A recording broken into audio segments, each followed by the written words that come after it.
Preload. He's going to be at the back soon. He's at the back now. See, listen.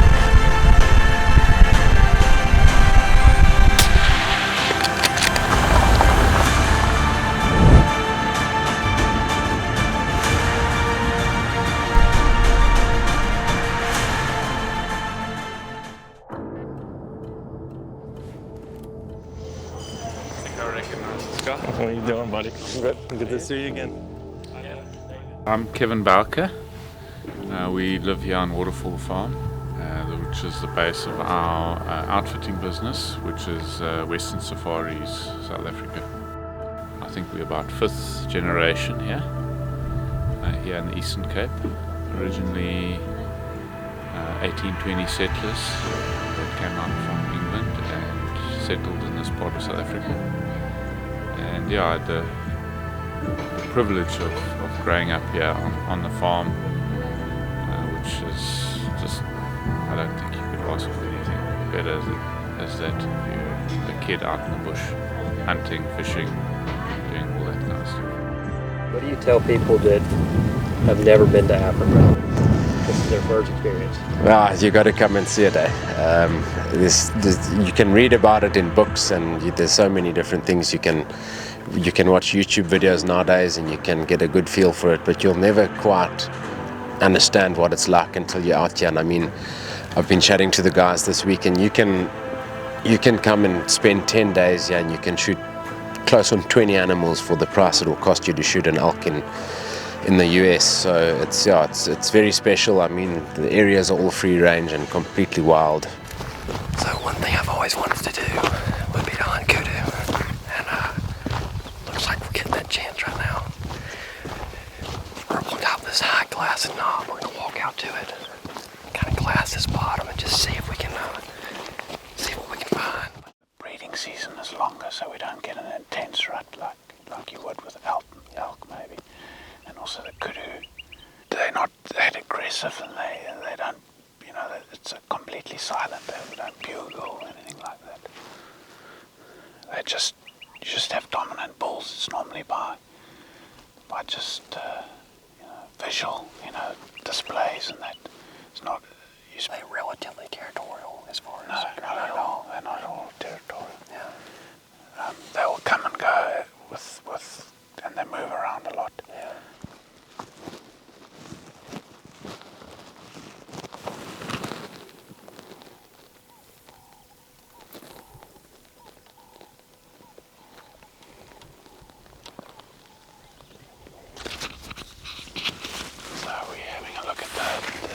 Looking for a management bull, and we've got a bull there with about 3 or 4 cows, and I think we're going to try and get a bit onto the next deer down on this bank to get a bit of a closer look at it.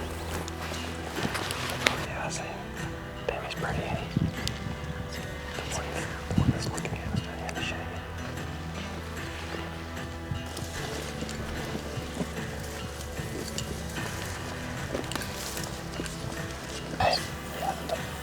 There's so much lack of pressure that, I know. You can just take your time until you're like 120% on the shot.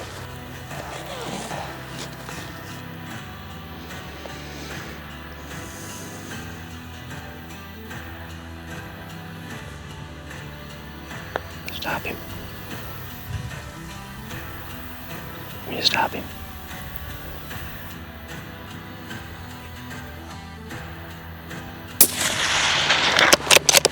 Missed him? No, just over the top.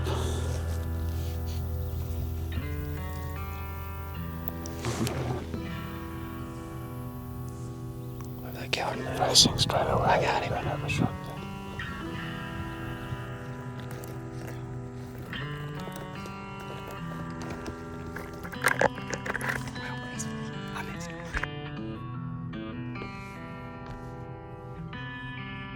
Quick look and see which ones are which. I'm pretty sure the rams that we want are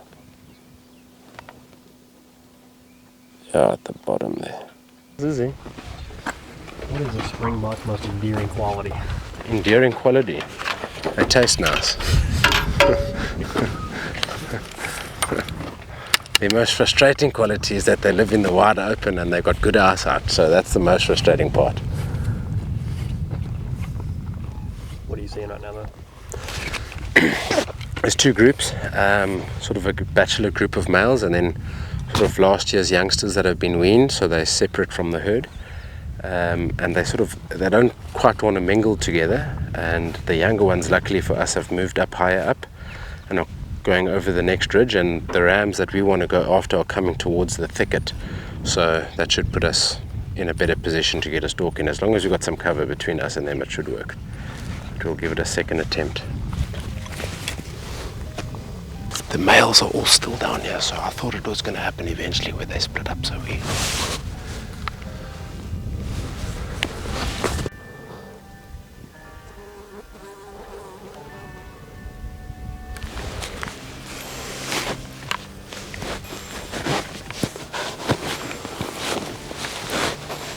See that next shrub in front of us over there? Not the closest one with the termite mound, the next one. I'm just going to let them settle down, and then if we can get to that shrub, it's probably going to be about 200-ish yards, so it's perfect. And with that gun, it's very flat shooting, so just hold where you want to hit.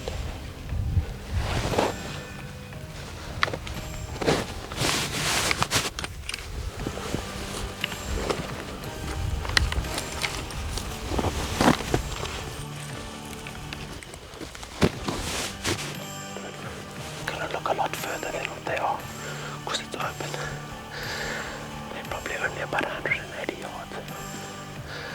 I'm going to stand up and I'm going to select the one I want, come back down, tell you, and then I'll open the sticks and set you up on the right one, okay?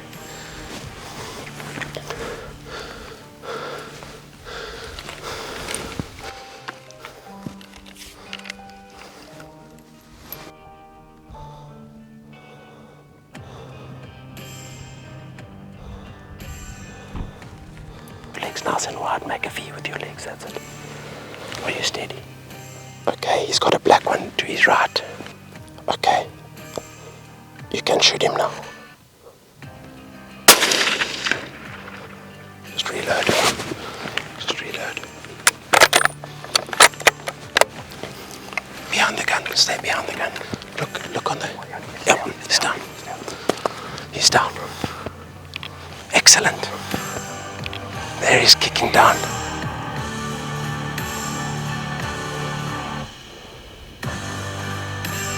We were seeing the same thing. Excellent. I thought I could hear the hit, but then he sort of jumped and I didn't know where you had hit him, and then obviously I got to see him go down there. Well done, that's an excellent shot.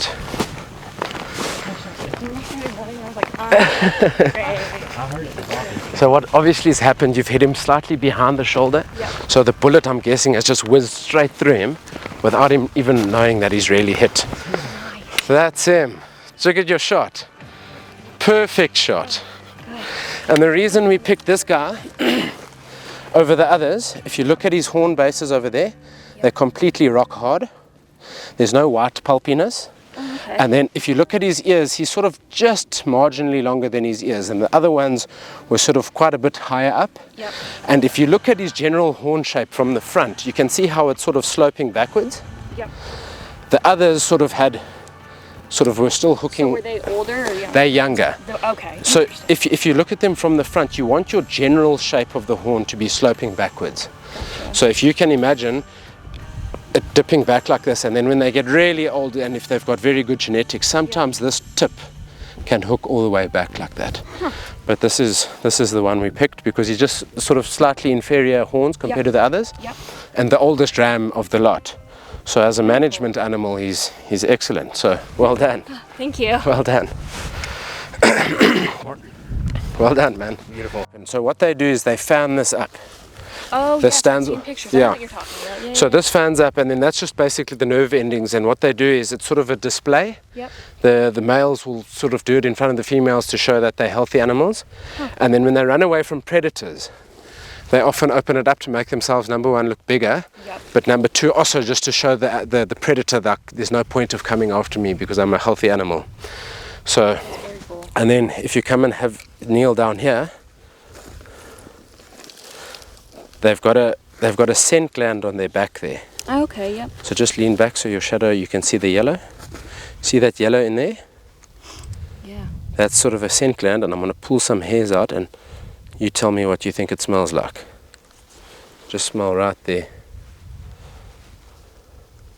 It smells sweet. Yeah. Wow. Sort of like a cotton candy smell. Yeah, it smells really sweet. And then smell just there between my fingers there. Yeah. You smell that? Very sweet. So it's a little gland they've got, and then it's quite sweet smelling. It's almost like caramelized sugar. So it's Yeah. cool little feature about them. And then this is also our national animal. So we've got national birds, national trees, national fish, and then this is our national animal. So. Kevin, what does kudu hunting mean to you? It's just here it is the ultimate hunting for us. It's just the type of hunting, and that sitting and glassing and watching and working an area. It's just fantastic. It's a fantastic experience. It's the challenge, I think, that people really enjoy. And then, I mean, the kudu is such, they are so alert, they're so awake. And it's just the challenge of trying to find the specific animal you want, and then just trying to get into that position where you can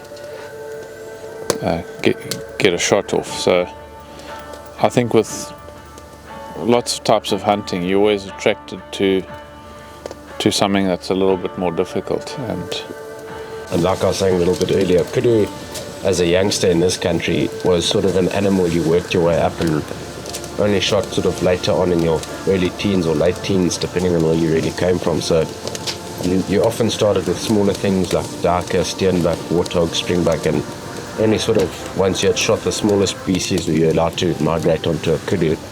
And yeah, it was something that we all looked forward to as youngsters. You know, if we were allowed to shoot a kudu at any time in our lives, it was always a privilege. When you shot a kudu, then it was from boyhood to manhood kind of thing.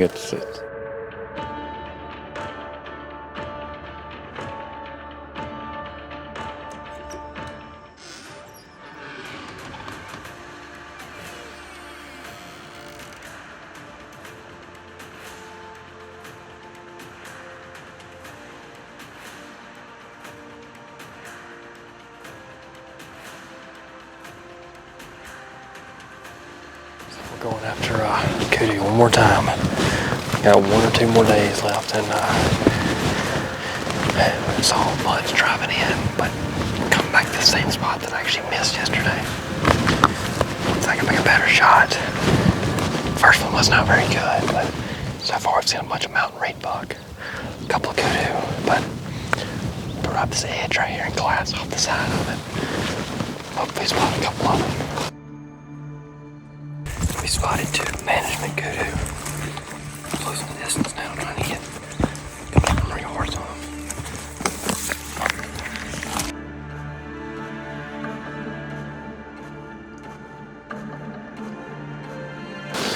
There he is over there.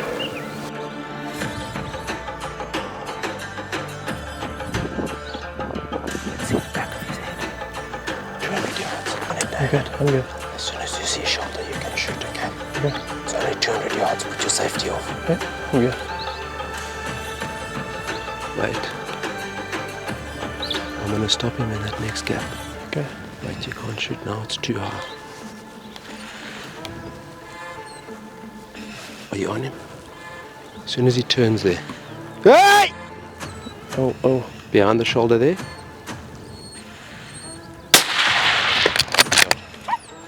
Reload.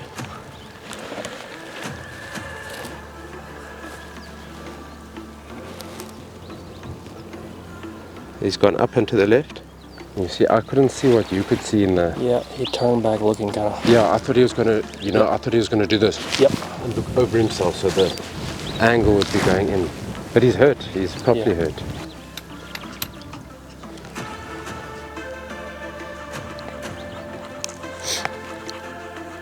That kudu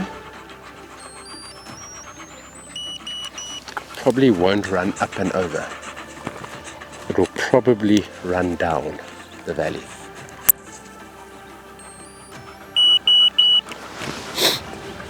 What do you think so far?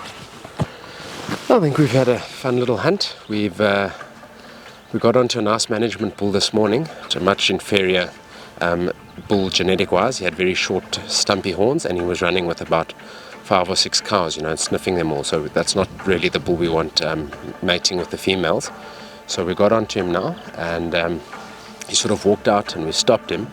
And the shot looks a little bit far back, but on the angle I'm quite confident that it will get up towards the liver and maybe even the lung. So yeah, I'm quite confident. We're just going to give it another 15-20 minutes, and then we're going to take Rocky and Bailey up there and see if we can pick up the blood. And if he's dead, that's first prize. If he's not dead, hopefully the dogs can bay him up and we can get him. So hopefully it goes well. Typically when like your dogs get on them, do they run?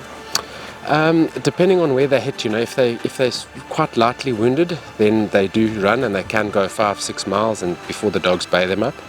But that animal is sort of hit, sort of gut, liver, so I don't think he'll go that far. I've been wrong before, but usually when they hit there and you give them a bit of time to hunker up a bit, they don't necessarily go far. And because he's on top of a mountain, I don't really think he's going to crest it. I think he's going to come back down towards us, down in the valley. Yeah, that's usually how they run when hit, so I'm quite confident he'll come back towards us.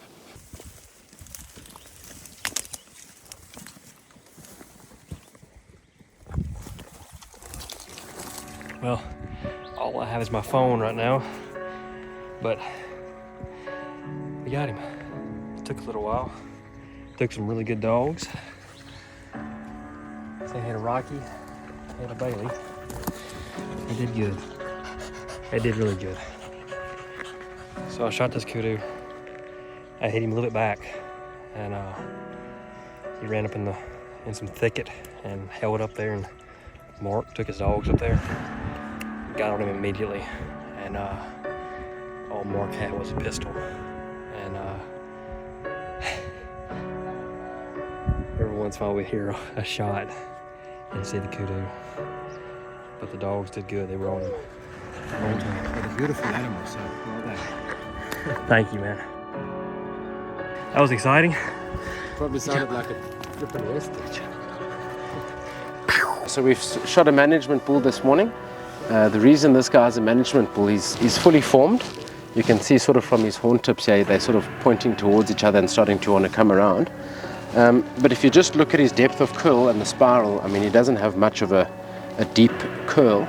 So basically what that means is his offspring will probably not produce big, deep curled bulls, and that's sort of where you get your inches. The deeper this curl is, the bigger the hole down the horn is sort of where you'll get your inches from. And yeah, we had a fun little hunt this morning.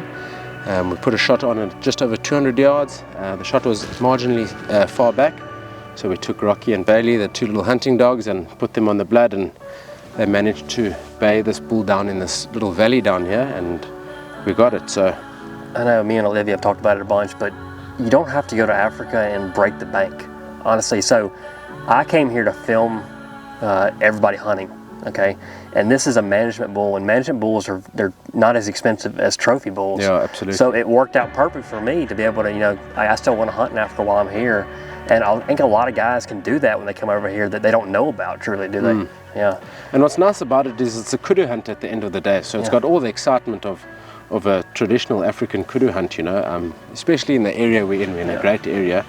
What I like about kudu is you're glassing and you're looking for them up high in this area at least. Yeah. And it's exactly like elk hunting. No bugles, of course, but in this area there's so many of them too. It's such a well-maintained population. Yeah. I've told everybody here, it's like, I didn't necessarily think that I would fall in love with Africa before I came here. I was excited to come, but they say everybody comes here and gets bit by a bug. Absolutely. The Africa bug, and I think I have, honestly. There's so much wildlife. The people are nice. But Mark, I really appreciate you a lot. Well done, man. I really appreciate you a lot. Fantastic. Well done. Beautiful bull, and Shoshone. I'm thankful that they get to send me places to go film, and I get to hunt every once in a while. It's been kind of a dream of mine. I've always wanted to hunt kudu.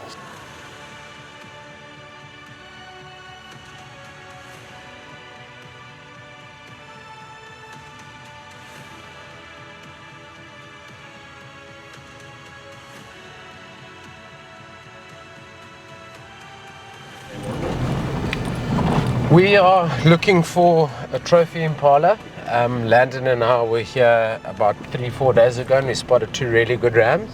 One very wide ram with a kick on his tips, and then another ram that was sort of a little bit of a narrow impala, but he had very long sweeping horns. So Landon's already shot an impala. He shot a really, really nice old ram, and he said if we see something that's sort of top shelf, we will go for another one. So yeah, we did a bit of scouting a few days ago and we saw 2 really nice rams, and we've been busy with some other hunting in the meantime, so we're gonna have a go and try and get onto one of those rams that we saw a few days ago. So hopefully it goes well. We've just seen a big herd with a ram in it, and the wide flaring ram was with a big herd in this area, so I'm hoping it's the same one. So what we're going to do is we're just going to keep driving, and then we're going to crest over the little hill to our right here and see if we can't get onto them.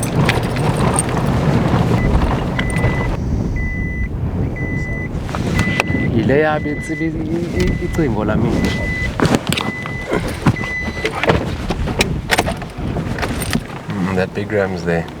Right here? No. There's 2 fighting over there. Yeah, those are the same 2 that were fighting the other day. Okay.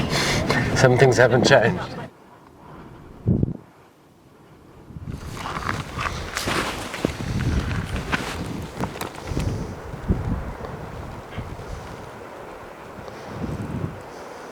I think probably with the sun, how it is right behind us, they're going to be looking straight into the sun. So let's go like this, get those trees there in front of us and go at them. Okay. But just stay nice and low for now.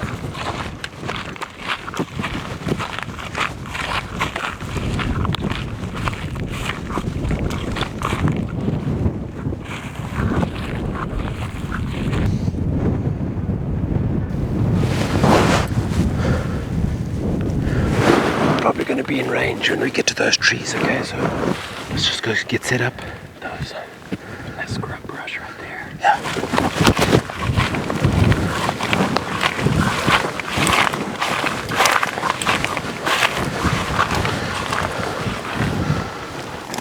Slowly, he's way to the left. He's coming back now. Okay, just get up. He's on the he's far left. He's coming back now. There he's walking. You see him coming back? Yes. That's him coming back. He's on the right of that bush. Yeah, I see him. Just let him keep coming. Yeah. You want him there?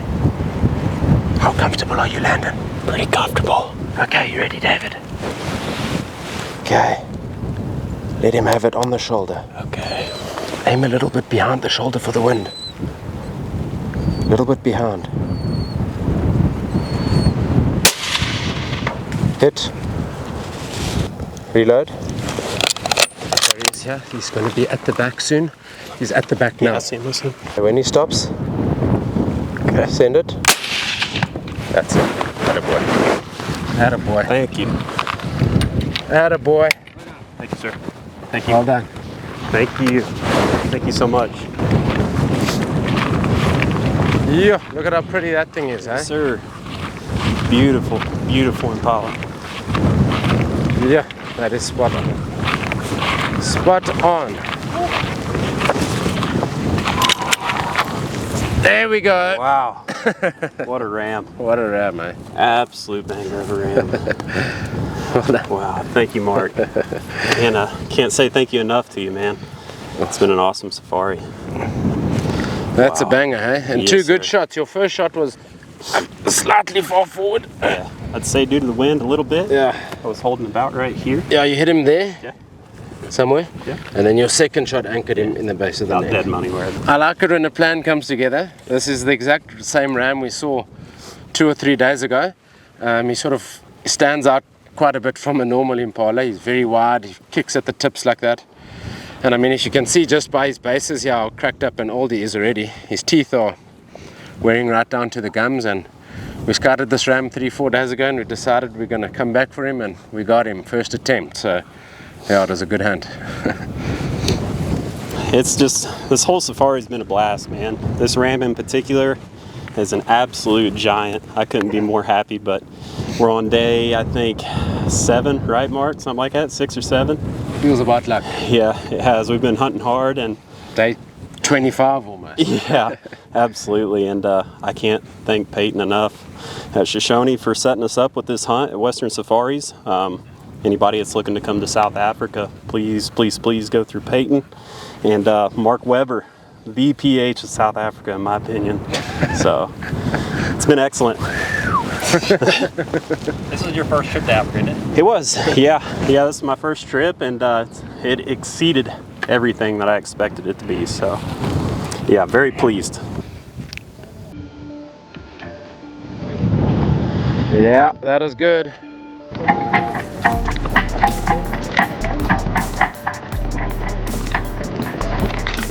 I like this one. Yep. Post-hunt vegetable, man.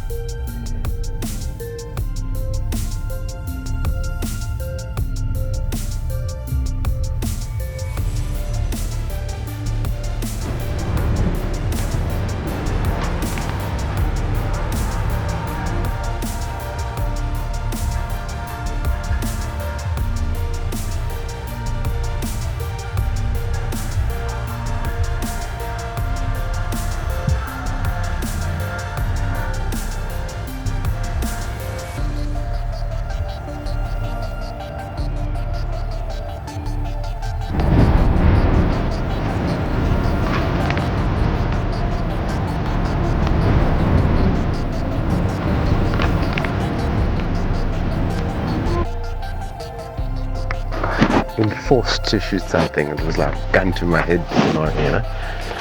No, we've seen a management Impala. David said no, Olivia said no, Landon said no, and they're absolutely forcing me to do it, so I've just obliged.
Down.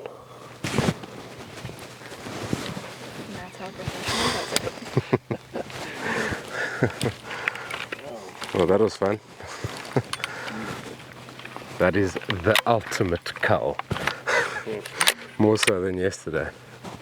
Oh! Take my money.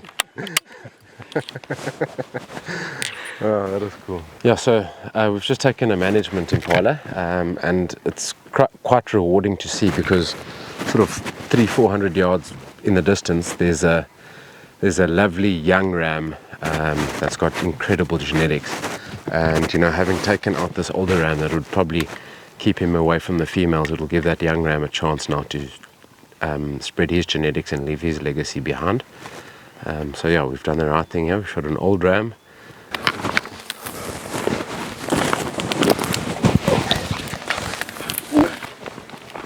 Det är ju file på lamsang.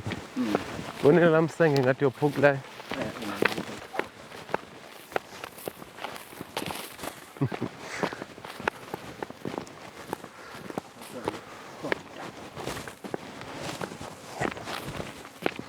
He's a really old ram.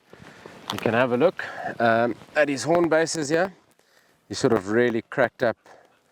If you come up closer, you'll really see the sort of cracked up and the hardness of his bases there. And obviously we can't ask them to smile at us, but I mean, if you look at his teeth, he's worn down flat right down to the gum. So that's always a good sign of age. The rings in the horns are quite evenly spaced out, And then right down here at the base, you can see how squashed together those little rings are there. So that's usually a good sign of age. Yeah, worked out well in the end. Yeah, I think you must, I would say, there's quite a few different things, but I think the biggest thing with a client, say you must just come here with just an open mind to enjoy yourself and enjoy the whole experience. Don't put pressure on yourself. Don't do a hunt under pressure. And if you do that, things will just happen naturally and come to you. So it was just a fun week. It was like having, our mates in camp, and that's for me the highlight of what we do, and the privilege of what we do is just making friendships and friendships that you still stay in touch with clients for years afterwards. And I think that's one of the things we're quite a small family sort of outfit, and it's not a massive throughput of tens and tens of clients. Just everything came together with this week and this hunt, and we were successful. The area produced. It was a good time of the year. The weather played along. The animals were just out. The guides did a fantastic job. Western Safaris, it's a place that I would recommend to anybody. I mean, absolutely anybody. It's been a phenomenal trip. I'm really sad about going home, but I can't wait to come back. Peyton said I'd have my next Africa trip planned before I left here, and I'll leave here tomorrow, and I think we're gonna start planning it pretty soon.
Looking back, this African adventure really encapsulated everything you could ask for in an African safari. Good friends, great clients, a great outfitter, good weather, everybody made it home safely with a pocket full of memories. These are free-range hunts. Western Safari offers free-range hunting on the Eastern Cape for so many different species. Our clients on this trip shot nearly 40 different animals. Unbelievable free-range experience. If you want to travel to Africa, if you want to hunt a free range, if you don't want to be behind a fence, Western Safaris in the East Cape is a really good option. We can set you up with that. Give us a call or contact us at www.shoshoneadventures.com.